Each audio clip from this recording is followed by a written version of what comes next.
was living in China, in a city not too far away from Wuhan.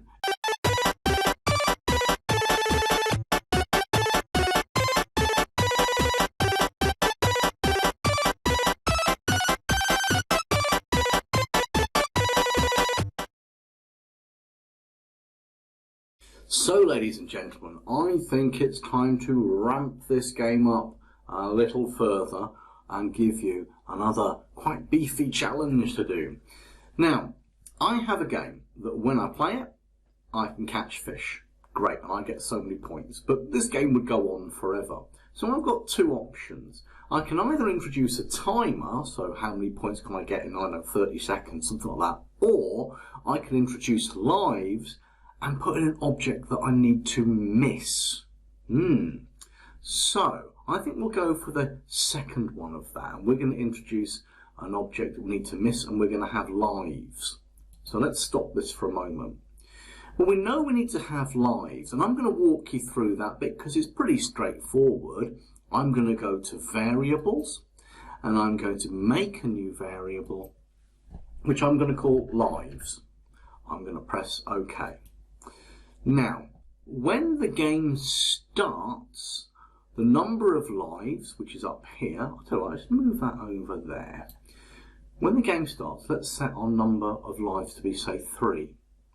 Now, don't all shout out at once, but can you remember where we set the score to be 0 when the game starts? Was it on the shark? Was it on the fish? Was it on fish 2? You're correct, it was none of those. It was on the backdrop, and on the backdrop I've got set score to 0, so I want, when the game starts, set lives to 3, and I'm going to press play, and look at that, I've got 3 lives in the top corner.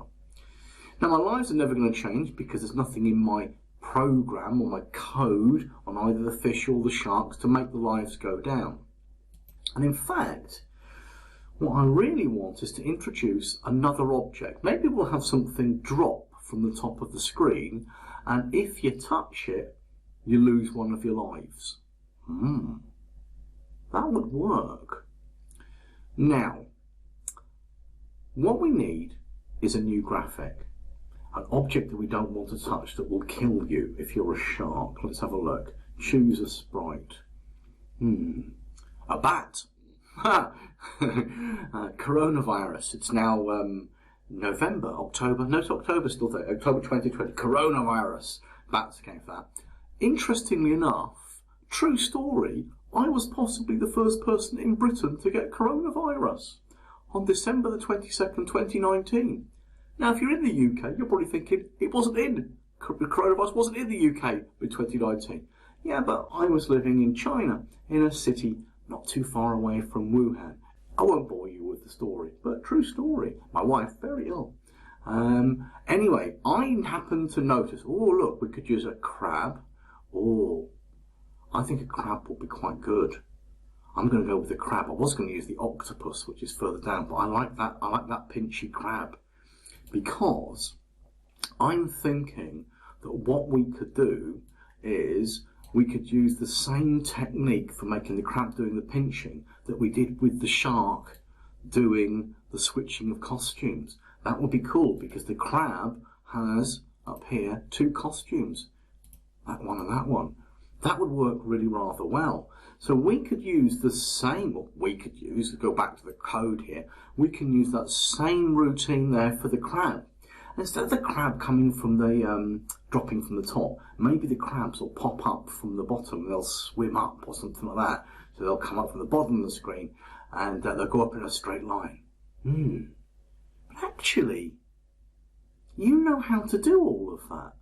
Because at the end of the day, all it is make some code so the crab does the pinchy pinchy, and then it's exactly the same routine as the fish.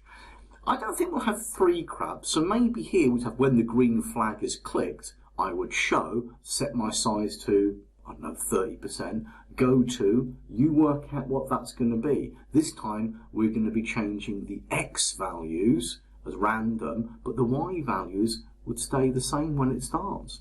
So it's just a question of flipping those around, and then forever change Y by, this time, pointing direction upwards. Maybe I should point in direction upwards first before I move. And then if the X position is less than 1, well, this time, if Mr. Krabby gets to the top, it'll be the Y position being greater than. So it's exactly the same code, except for this one. If I'm touching the shark, go back to my starting position and change the lives by -1. So you'll know if you've got a working game. Your task right now is to get me a crab that appears at the bottom of the screen. He's doing pinchy mode and he floats up through the water, and if Mr. Shark touches him, he goes back to the bottom and we knock one off the lives. That's your task. Now you'll clearly find that if it's successful, lives will go down and you can have like -15 lives. You can keep going forever. That's something for our next task.